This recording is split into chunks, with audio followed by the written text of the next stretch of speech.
Hello guys, may isang matandang aswang na bago sana siya sumakabilang buhay ay nais niyang isalin ang kanyang anting-anting na karunungan at batong itim sa kanyang anak. Doon niya ito papamana bago siya mamatay. Let's go guys. At siya ay nakakaramdam na ng paghihirap at gusto niya na itong isalin. Tara guys, let's go! Ito guys, nagbabalik na naman po ang inyong lingkod, si Noel TV. Subscribe my YouTube channel. Ngayon ulit tayo nagbalik. Tagal tayo nagpahinga, busy sa trabaho. Kumusta yung mga aswang mga kaibigan natin? Let's go guys. Pasensya na. Let's go. No.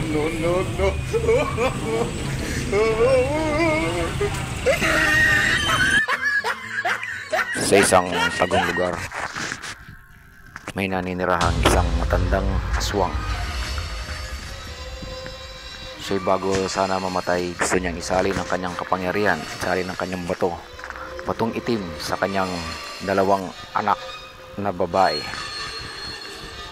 Ngunit pinag-isipan niya kung paano kaya kung tanggihan ng kanyang mga anak ang kanyang isasalin na karunungan at batong itim na kapangyarihan ng isang aswang.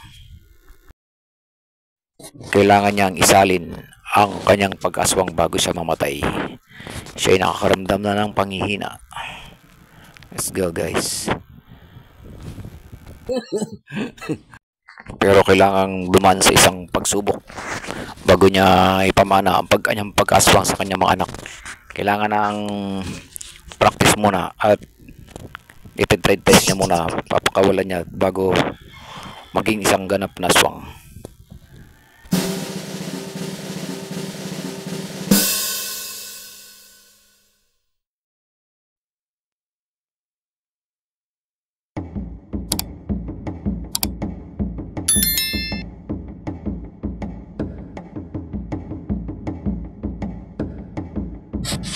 Kailangan kumbinsihin niya muna ang kanyang dalawang anak at ipaliwanag.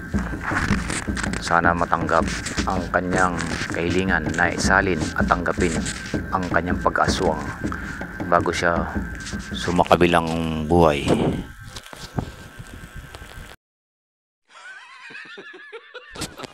At nga minsan nang nakatiyempo siya ng magandang pagkakataon, tinawag niya ang kanyang dalawang anak at kanyang itong kinausap. Habang sila ay kumakain ng hapunan ng gabing iyon. Mga anak, matanda na ako. Mapagbibigyan niyo ba ang nanay? Sabi niya sa kanyang anak na si Ursula at saka si Timbang. Paipal ka naman nanay, ay charot, sabi ni Imbang. Mapagkakapirahan ba yan, nay? Charot! Sabi naman ni Ursula na nang iinis sa kanyang aswang na nanay. Di ako may epal mga anak. Iniiling ko lang sana sa inyo na tanggapin nyo ang pamana ko yung bibigay sa inyo bago ako man lang mamatay. House and lot ba na yan, nay? Kotse ba yung papamana mo sa akin, nay? Hindi nga, nagbibiro ko ba, nay? Wala akong lupain o sasakyan ipapamamana sa inyong mga anak. Sa katunayan, aminin ko, sa tagal ng panahon tinago ko sa inyo, ngayon ko lang sasabihin. Sana matanggap nyo lahat.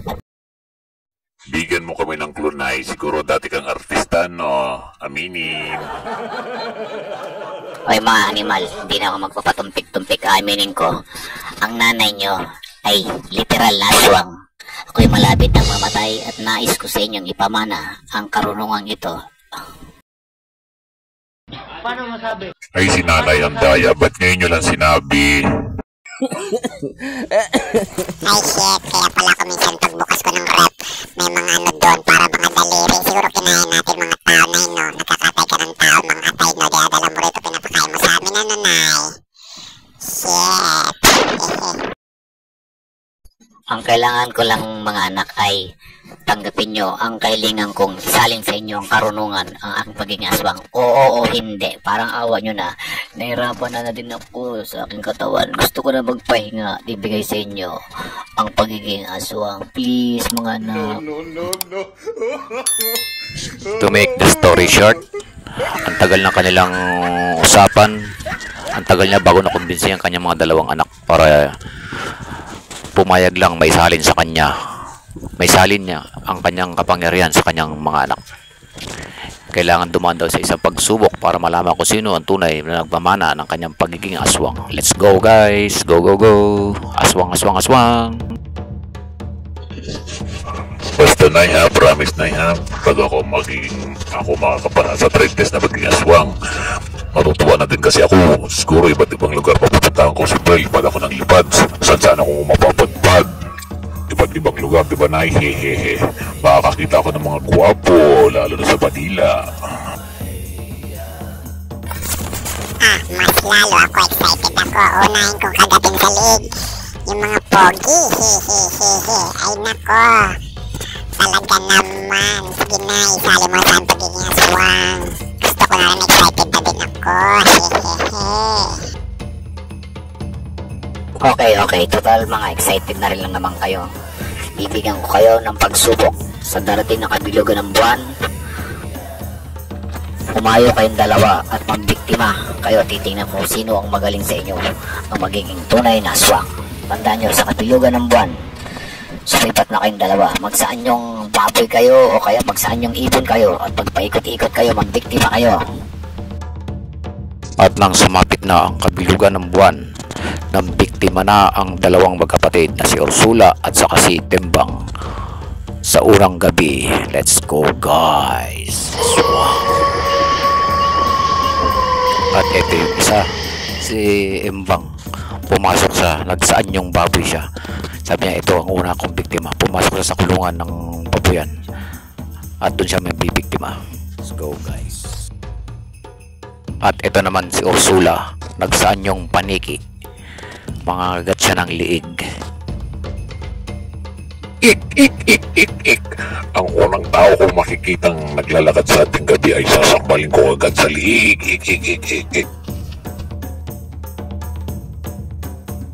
Sige, lipad ng lipad si Ursula at napadaan siya sa isang monumento. May nakita siyang tao doon at ito kanya agad ay dinive, sinakmal sa liig.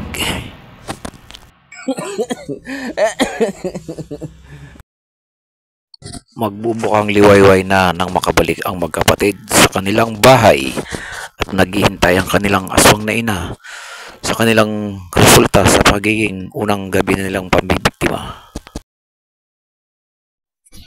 Ikaw, Imbang, kumusta ang pagiging unang gabi mo? Success ba ang pagiging aswang mo? Bad trip, Nay. Nag-anyong baboy ako. Pumasok ako sa kulungan ng baboy. Ano nangyari? Success ba? Bad trip, Nay. Wasak yung pit ko. Ginahasa ako ng dalawang baboy. Barako pala yung andun. Kinasta ako ng kinasta. Sakit ng pit ko, Nay. O ikaw, Ursula, anong status? Ikaw naman mag-report. Success ba pagiging aswang? Nay.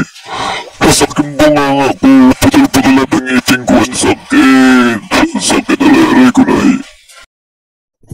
Anyari ba? Nag-anyong paniki ako. Lumipad ako na mataas. May nakita akong tao sa baba. Sinakmal ko agad sa liig. Hindi ko alam. Mga ribulto pala yun. Ang sakit. Basag ang ngipin ko. Ay, mga buwisit!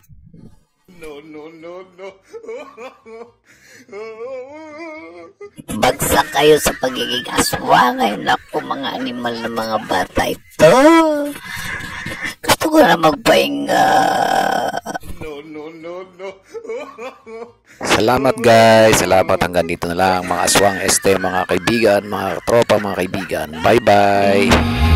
Thank you. Huwag tayong magmadali.